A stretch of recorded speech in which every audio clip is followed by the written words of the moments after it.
je fais les vlogs à foison. Non, en réalité c'est que c'est la seule chose que j'aurai le temps de faire aujourd'hui, et comme vous l'avez peut-être vu sur le titre de cette vidéo, aujourd'hui on se retrouve pour un week-end à 1000 qui sera un week-end à 1000 de la triche, voire même une semaine à 1000 pour ma part, puisque très sincèrement, en ce samedi matin, je n'ai que ce samedi matin pour lire et le reste de mon week-end va être totalement occupé puisque cet après-midi, enfin même ce midi, je reçois des personnes que vous connaissez plutôt bien sur la chaîne puisqu'il s'agit d'Alexia et de Cassandra. On va faire une petite après-midi jeu et ça va être très très chouette, mais ce qui fait que je vais pas trop avoir le temps de lire. Et demain je vais aussi aider une de mes meilleures amies à déménager, donc très sincèrement mon week-end ne pourra pas être consacré réellement à la lecture et je doute très fort de parvenir à lire 1000 pages. Ça, c'est un challenge que je pense pas remplir. Par contre, j'aurai peut-être l'occasion d'y arriver au cours de la semaine. En tout cas, je me lance ce défi, réussir à lire 1000 pages de je ne sais quel livre. Je vais donc vous présenter ma lecture en cours que j'ai entamée il y a quelques temps, je dirais quelques jours, mais j'ai jamais eu le temps de lire plus d'une dizaine de pages, mais j'ai pas mal lu hier soir. Il s'agira, attention, suspense, là je lève la jambe, oulala, quelle souplesse. Il s'agit de Crooked Kingdom de Leigh Bardugo et clairement vous n'avez pas la couverture puisque j'ai retiré la jaquette VO puisque j'ai toujours peur de l'abîmer, donc je l'ai foutu en haut dans ma petite bibliothèque. C'est le deuxième tome de la duologie Six of Crows. J'ai lu le premier tome il y a très longtemps, donc je m'en souvenais plus très bien, donc je me suis cherché un petit résumé spoilant sur internet que j'ai trouvé et j'ai entamé ce deuxième tome qui pour le moment me plaît plutôt pas mal. On retrouve cette ambiance qui m'avait plu dans le premier avec cette bande de personnages pas forcément très recommandables qui vont remplir des missions toujours pas forcément très recommandables à base de vol, de kidnapping quand même de temps en temps. J'accroche toujours pas mal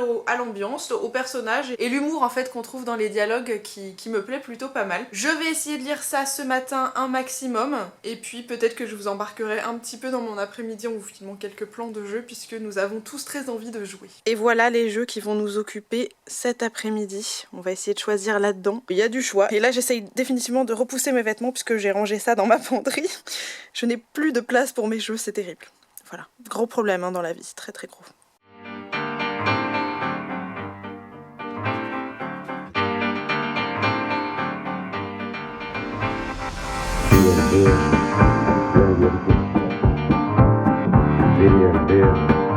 Vieni via di qui.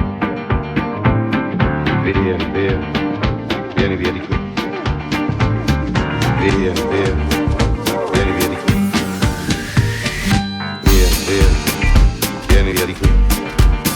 Niente più ti lega a questi luoghi, neanche questi fiori azzurri.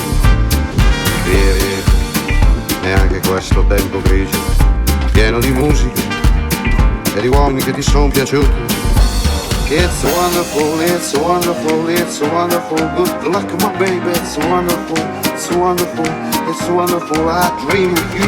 It's wonderful, it's wonderful, it's wonderful. Good. On se retrouve le dimanche matin, enfin matin, pas tout à fait, puisqu'il est 13h30 au moment où je vous parle. Aujourd'hui, comme je vous l'avais annoncé, j'ai pas trop lu. D'ailleurs hier non plus, j'ai pas lu des masses. J'ai peut-être lu une centaine de pages, ce qui est pas mal, parce que j'avais pas beaucoup de temps, mais j'ai réussi à lire à peu près une centaine de pages. Et comme vous l'avez vu dans les images, j'ai passé l'après-midi à jouer. J'ai essayé de lire un petit peu hier soir, mais j'ai surtout joué à Pokémon, comme vous l'avez vu aussi. Et ce matin, je suis allée aider une de mes meilleures amies à déménager, ce qui fait que très clairement, je me suis levée tôt. Nous avons fait le déménagement. Je suis rentrée chez moi assez vite puisqu'on était plutôt nombreux et que ça a été très rapide. Et là, je vais m'apprêter à bouquiner. Je vais probablement jouer aussi un petit peu parce que j'ai très envie. Et donc ce week-end à 1000, si on part sur le principe que j'essaye de lire 1000 pages sur un week-end, sera très probablement foiré, puisque je ne me vois pas du tout lire 900 pages dans l'après-midi. Franchement c'est impossible à ce stade. Je vais essayer d'en lire un petit peu et puis je verrai comment j'organise tout ça. Ce qui va se passer, c'est que je vais vous emporter pour le reste de ma semaine dans mes lectures. On verra bien si d'ici, je pense, vendredi maximum, j'arrive à lire 1000 pages, puisque dans l'idéal, j'aimerais avoir monté cette vidéo pour que vous l'ayez le samedi, au moment où vous la regardez en fait. Si j'y arrive pas, tant pis. J'espère au moins terminer Six of Crows. On va dire qu'on se donne cet objectif là, et c'est tout.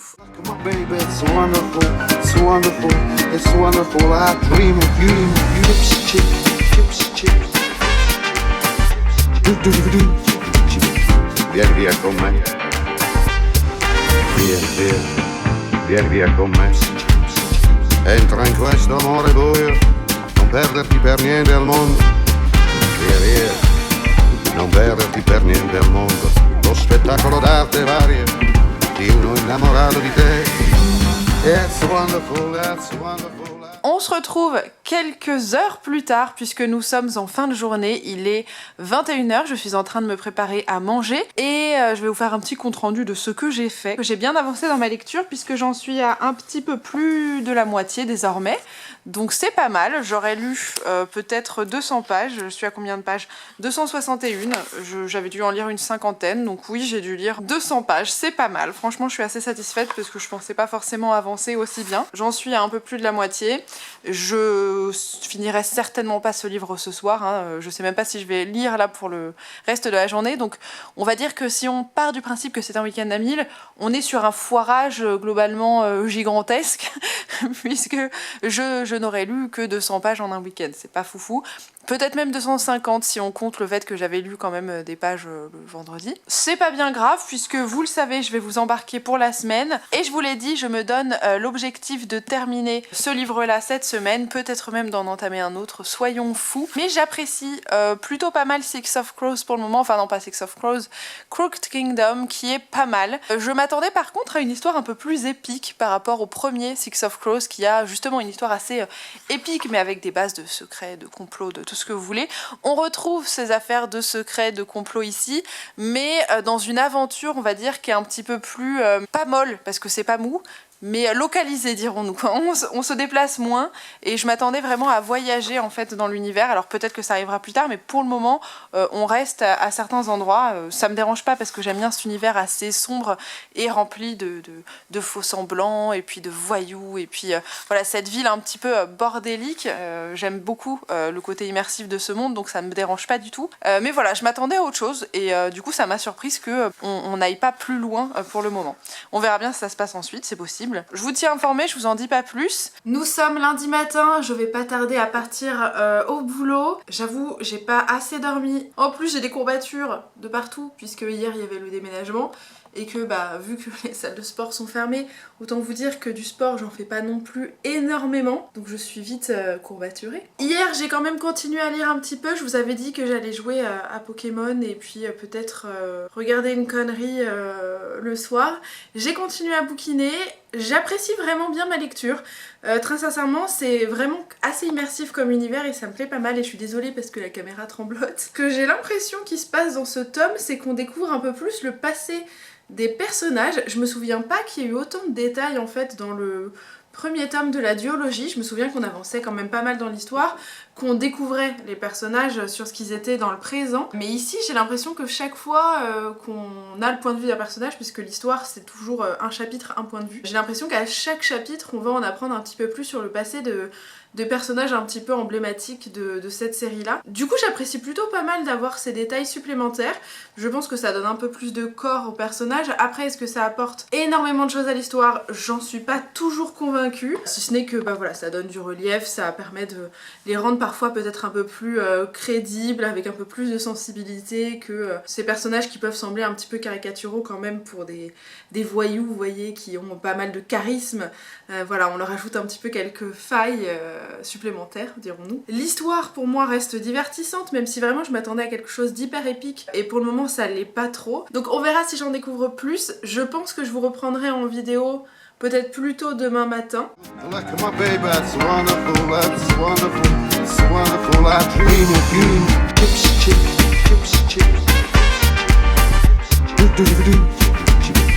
Vieni via con me. Via, via.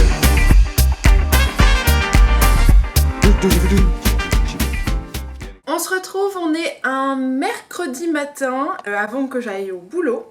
Voilà, vous me voyez en tenue de lumière. Non, je plaisante. J'ai pas mal avancé dans Crooked Kingdom, je suis à peu près à la fin. Il me reste 130 pages à lire, donc ça se passe bien, j'apprécie toujours pas mal ma lecture. C'est assez intéressant de connaître finalement les explications du pourquoi, du comment certaines choses se sont passées en fait dans le premier tome. Je pense que j'aurai une mini pointe de déception parce que je m'attendais vraiment à découvrir davantage l'univers, mais on reste vraiment dans le quartier en fait de tous ces brigands. Donc ça reste pas mal divertissant, hein, mais vraiment Vraiment je m'attendais à quelque chose d'un peu plus riche on va dire en termes de fantasy. Peut-être que là ça se rapprocherait plus d'un univers pas steampunk mais pas loin, avec un petit côté fantastique bien sûr dedans. Donc bon, ça me plaît, y a pas de souci. Je vous en avais parlé aussi à un moment dans un précédent plan, je songeais peut-être à vous faire choisir une de mes prochaines lectures. Et ça va être le cas puisque j'ai sélectionné 2 bouquins que je vais vous présenter tout de suite. Et je vous ai demandé de voter sur Instagram sur lequel je devais lire en premier, donc je vais vous présenter ça tout de suite. Voici les 2 livres entre lesquels je vous ai demandé de choisir pour ma future lecture. Donc il y a L'étrange vie de Nobody Owens de Neil Gaiman et toujours du Neil Gaiman mais avec Terry Pratchett pour De bons présages. Donc c'est 2 romans fantastiques, un qui est beaucoup plus court que l'autre. Celui-ci vient de la bibliothèque, hein, comme vous l'avez vu il vient de là-bas. Et celui-ci il est dans ma pile à lire depuis un sacré paquet de temps et il me fait envie depuis très longtemps mais je l'en sors pas. Pour le moment c'est L'étrange vie de Nobody Owens qui l'emporte largement sur les votes, même si ça a été longtemps très serré entre les deux. Quelque part c'est pas mal parce que de toute façon j'ai un délai pour le lire donc c'est bien que je le lise. Donc je pense que ce sera une des lectures que j'essaierai de vous présenter dans ce vlog, mais il y en a une nouvelle qui s'est ajoutée inopinément hier, je vais vous montrer ça. Cette nouvelle lecture c'est Ressac de Digly ou Maureen Wingrove de son vrai nom, qui m'a été envoyée très gentiment par Digly. Donc je suis super contente. C'est son premier roman, alors je vous en ai présenté d'autres de la part de Digly, mais c'était du roman jeunesse. Après on la connaît aussi pour les BD et les essais qu'elle a fait avec Ovidie. Et je suis très curieuse de le lire, donc c'est adorable. Il était hier dans mon courrier, voilà, avec une jolie petite dédicace. Et j'ai très hâte de le lire. J'ai commencé à le feuilleter un petit peu, et bon, très sincèrement, certaines lignes me frappent forcément très fort au cœur, puisqu'on parle quand même de famille, de transformations qui peuvent avoir lieu dans celle-ci, notamment liées à la maladie, si on parle de maladie mentale en tout cas au début, plutôt que de maladie en tout cas comme mon père en a eu, mais bon, celle que moi mon père a eu, elle avait, vu que c'était un cancer du cerveau, ça avait des conséquences hein, sur son comportement, sur son attitude, enfin voilà, ça avait des impacts neurologiques et psychologiques assez importants. Donc voilà, les premières lignes de ce roman m'ont frappé assez fort, assez rapidement, donc je pense que je vais enchaîner aussi peut-être après Crooked Kingdom directement sur Ressac. On va voir comment je m'organise, mais ça a l'air de se lire très très vite. Voilà, je l'ai feuilleté rapidement hier dans le métro en allant à l'auto-école, et puis hier soir rapidement. Voilà, je pense que j'avancerai là-dessus. En tout cas, je suis très curieuse de le lire.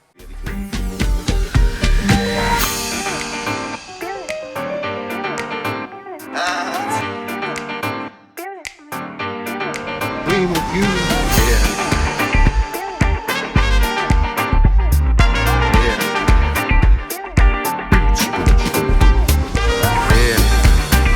Entra e fatti un bagno caldo. C'è un accappatoio azzurro. Fuori piove un mondo freddo. That's wonderful, that's wonderful, that's wonderful. Good luck, my baby, that's wonderful. It's wonderful, that's wonderful. I dream of you. Chips, chips, chips, chips. On se retrouve samedi matin, il est même midi précisément, et là je vais m'apprêter bientôt à manger et je vais bouquiner. Alors je vais pas bouquiner beaucoup aujourd'hui puisque je vais voir ma petite maman cet après-midi. Je vais vous raconter un petit peu mon avis sur Crooked Kingdom que j'ai terminé. Je l'ai d'ailleurs remis dans sa magnifique jaquette en anglais, voilà, beau livre, hein, beau bébé. Je l'ai terminé hier soir, je crois. C'était bien sympathique, écoutez. Alors c'est comme je vous disais, pas le côté aventure épique à laquelle je m'attendais. On n'est pas dans un huis clos, mais c'est vrai que tout se situe dans la ville de ce gang de personnes sans foi ni loi. Et en fait on va essayer de percer un petit peu tous les mystères, de démanteler tous les réseaux pas très sympathiques. On est vraiment dans une affaire de vengeance en fait, hein, de manière générale. Là, et d'exposer les mauvaises personnes et de leur faire payer la monnaie de leurs pièces. J'ai toujours bien apprécié retrouver le caractère des personnages de Six of Crows, puisque je trouve que tout l'enjeu de cette série de livres c'est aussi ça. C'est le côté très cynique, les blagues, l'esprit d'équipe qu'il y a entre eux, cette entraide, et en même temps tous les secrets et leur passé qui font ce qu'ils sont, et qu'on essaye de percer pour voir un petit peu comment ils vont les dépasser, parce que ces fameux blocages et leurs fameuses histoires, c'est aussi ce qui les fige dans une partie de l'histoire. J'ai bien apprécié retrouver tout ça. Je peux pas vraiment vous dire que c'est un coup de cœur, je l'ai vraiment bien apprécié. Je sais que j'avais beaucoup aimé le premier tome de la duologie Six of Crows.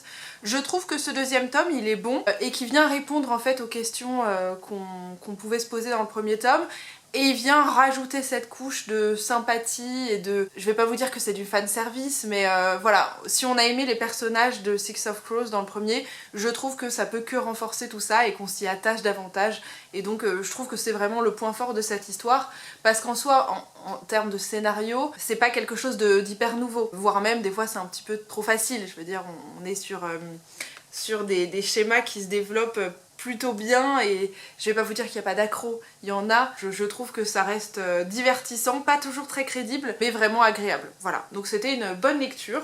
Je suis contente d'avoir terminé la duologie. Donc si vous avez aimé Six of Crows, il n'y a pas de raison que vous n'aimiez pas Crooked Kingdom, qui est vraiment sympathique. Ce que je vais entamer désormais, c'est Ressac de Diggly, donc Maureen Wingrove, qui va bientôt sortir ce livre-là. Quand j'aurai publié cette vidéo, il sera pas encore sorti, il sort le 28 mai, voilà, comme ça vous savez la date. Et qui m'a gentiment été envoyé par Diggly. C'est adorable, j'étais très contente de le recevoir. Je l'ai entamé quand je l'ai reçu, j'ai lu quelques lignes et qui m'ont touchée assez fort parce qu'elle faisait vraiment écho à des choses que j'ai vécues et qui sont pas faciles, vous vous douterez assez facilement du sujet, ça m'a rappelé mon papa. Et je l'ai entamé vraiment sérieusement hier. Alors il est pas très long, hein.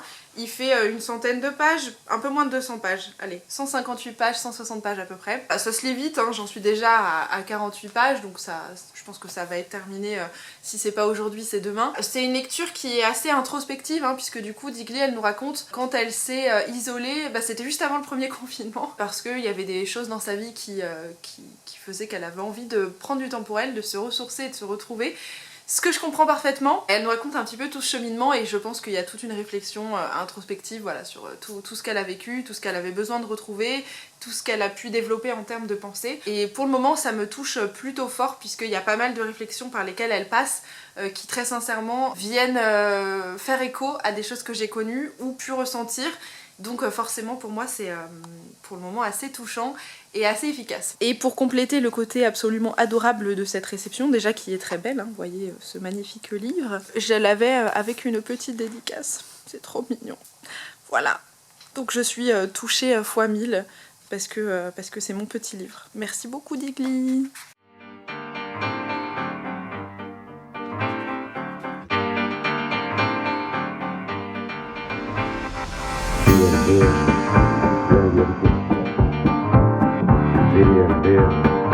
Vieni via di qui. Via, via, vieni via di qui.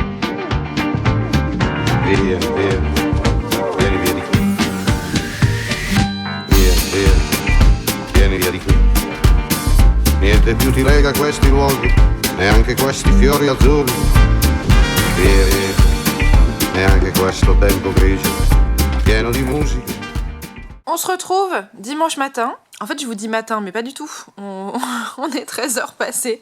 Bon bref, on va dire qu'on est en milieu de journée. Aujourd'hui j'ai lu ce matin, j'ai terminé Ressac de Diggly. Comme je vous disais, je savais que c'est une lecture que j'allais faire assez rapidement parce que elle est pas très longue, et puis vu que c'est un récit un petit peu de vie en partie, de sa retraite, ça se lit vraiment très facilement. C'est vraiment pas le style de lecture je pense qui peut traîner sur une table de nuit pendant très longtemps à mon avis. Et comme je vous disais, c'est une lecture dans laquelle je me retrouve assez facilement, puisque bon le point de départ de cette retraite qu'elle fait, ça reste lié à une douleur familiale, à un événement de la vie qui choque et qui donne envie de s'isoler. Enfin, c'est même pas que ça donne envie, ça rend nécessaire le besoin de s'isoler, de faire une pause, d'essayer de se retrouver, parce que des événements de vie pareil, ça déstabilise énormément et ça nous transforme, qu'on le veuille ou non, hein. Généralement on n'a pas forcément envie que ce soit le cas, mais ça nous transforme parce que fatalement il faut rebondir en fait, il faut faire avec. Et clairement c'est ce qui lui arrive aussi à ce moment-là, parce que voilà, on a ce besoin de se recentrer, de se retrouver, parce que voilà, ça chamboule tellement de choses qu'on a besoin de faire le point, et ça nous met un petit peu dans cette position de bilan, où des fois on a des conclusions qui sont pas toujours les bonnes, des fois ça nous emmène sur des pistes un peu plus tard qui nous ressemblent un peu plus. Mais voilà, je comprends totalement la démarche qu'elle a pu avoir de souhaiter s'isoler. Moi je l'ai eu, je pense que je l'aurais pas eu de la même façon, où j'aurais eu du mal à être coupée comme elle a choisi de l'être. Je retrouve aussi certaines pensées qu'elle peut avoir. Alors il y a un petit côté ésotérique dans Ressac, parce que Diggly de toute façon est assez portée sur le sujet. Après il y a toute cette recherche de soi que ça peut apporter. On a le côté aussi très poétique de ce qu'elle est. cet amour qu'elle a pour les grandes histoires et puis pour les mots de l'âme, j'ai envie de vous dire. Donc on retrouve tout ça aussi. Donc si on connaît un petit peu Digli, je trouve qu'on la retrouve bien hein, en fait dans ce livre-là. Ça lui ressemble bien, mais en même temps c'est logique. C'est un petit peu une part d'elle-même qu'elle a livrée ici. Même je pense beaucoup de parts d'elle-même que je m'attendais pas forcément à trouver d'ailleurs. Et voilà, c'est une lecture qui m'a touchée parce qu'il y a plein de passages par lesquels elle est passée que j'ai connus et que j'ai traversé aussi, que ce soit là les réflexions qu'on a sur la suite, sur la fin, sur l'après, sur le bilan avec la famille, sur l'ancrage aussi qu'on a à certains lieux et à certaines choses et comment ça se transforme aussi. Voilà, il y a toute une réflexion sur pas les origines, mais c'est un petit peu ça, sur l'ancrage et tout ce chemin psychologique, que ce soit spirituel aussi ou même personnel, je le connais bien et du coup je l'ai retrouvé et du coup forcément c'est une lecture qui moi va me toucher à ce niveau-là. Alors je sais pas si ça touchera tout le monde, ça reste très personnel, ça reste très particulier. Moi c'est une lecture que j'ai beaucoup aimée et que je comprends être assez personnelle pour elle. J'aurais tendance à vous la recommander si vous aimez un petit peu les parcours de vie, je pense que ça peut vous plaire. La plume est très jolie, les mots choisis sont très beaux. Voilà, c'est assez facile de se représenter son quotidien dans cette abbaye. Mais moi en tout cas j'aurais passé un chouette moment avec cette jolie petite carte et cette jolie dédicace. Voilà. Et sur un style totalement différent, et bien désormais je vais commencer L'étrange vie de Nobody Owens de Neil Gaiman, qui sera je pense la dernière lecture de ce vlog. Je ne sais absolument pas si j'arriverai à la terminer d'ici la fin de mon vlog. Je vais essayer de bouquiner cet après-midi et de commencer le montage du vlog que vous regardez, parce que j'ai vraiment beaucoup de choses à traiter là-dedans, vu que j'ai fait plein de petits plans que vous avez dû voir.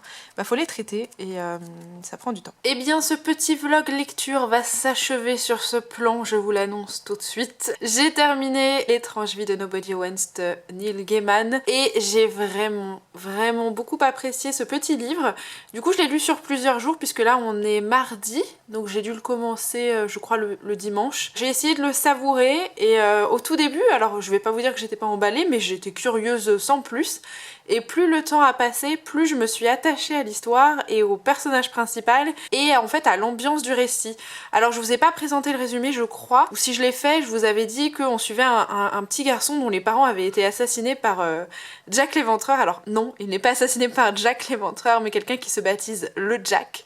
Je pense que ça fait une allusion à Jack l'Éventreur parce que ça se passe en Angleterre et tout ça. Et en fait il va être élevé par les fantômes d'un cimetière, donc ça c'est à peu près dit dans le résumé, donc il n'y a pas spécialement de spoiler. Et en fait on suit toute l'histoire de Nobody Owens qui va grandir dans ce cimetière élevé par des fantômes et qui va apprendre à découvrir la vie, son histoire et son passé, puisque du coup nous aussi on va essayer d'en savoir plus sur cette mystérieuse personne qui a quand même assassiné ses parents et sa sœur, hein, pas très sympatoche. Donc voilà, on va découvrir tout ça et en même temps on grandit avec Nobody Owens qui lui est élevé par donc deux fantômes et il grandit avec eux qui leur racontent leur histoire, qui vont lui faire découvrir des aventures, des petites morales, de la vie de tous les jours, et puis il va aussi se mêler au monde des vivants, donc des humains puisque lui-même l'est, mais il est adopté par le cimetière et donc il peut pénétrer les tombes, voir dans le noir par exemple, parce que il est nommé citoyen libre du cimetière et donc il peut côtoyer les morts sans problème. C'est un petit voyage initiatique qui va vivre tout un tas d'aventures. En fait on a le livre qui est découpé sous on va dire 7 gros chapitres et ces 7 gros chapitres et c'est un petit peu 7 aventures et 7 passages de la vie de Nobody Owens qui grandit et qui découvre des choses, qui vit des aventures plus ou moins palpitantes, graves ou importantes, mais voilà, il va côtoyer les dangers, il va apprendre à côtoyer ce monde et découvrir son passé en même temps, et c'est vraiment un attachement qui s'est fait vraiment au fur et à mesure pour cette ambiance qui est pas du tout glauque, hein, mais il y a ce petit côté justement fantomatique et un petit peu mystérieux et en même temps assez cocooning l'air de rien, mais voilà, il y a ce petit côté cimetière, brumeux, qui moi me plaît beaucoup, et je sais que dans les univers fantastiques j'aime bien quand ça joue entre ces deux choses là, entre une forme de famille un peu bizarre et un petit côté brumeux, un petit peu mystérieux, un petit peu bizarre, comme dans Miss Peregrine et les enfants particuliers. Moi ça m'a évoqué un petit peu ça, mais je pense parce qu'on côtoie cet univers bizarre, pas tout à fait glauque parce qu'il y a vraiment quelque chose d'assez joyeux finalement chez ces fantômes, parce que c'est des gens comme tous les autres, avec leur histoire, leur passé, leur tort, leur caractère, et ils vivent là, voilà, tout simplement, ils habitent ce cimetière, ils sont juste pas visibles des vivants, et ça m'a beaucoup plu, c'est une histoire qui m'a rendue presque nostalgique par moments. Elle me laisse avec avec cette petite impression de joie et de mélancolie presque,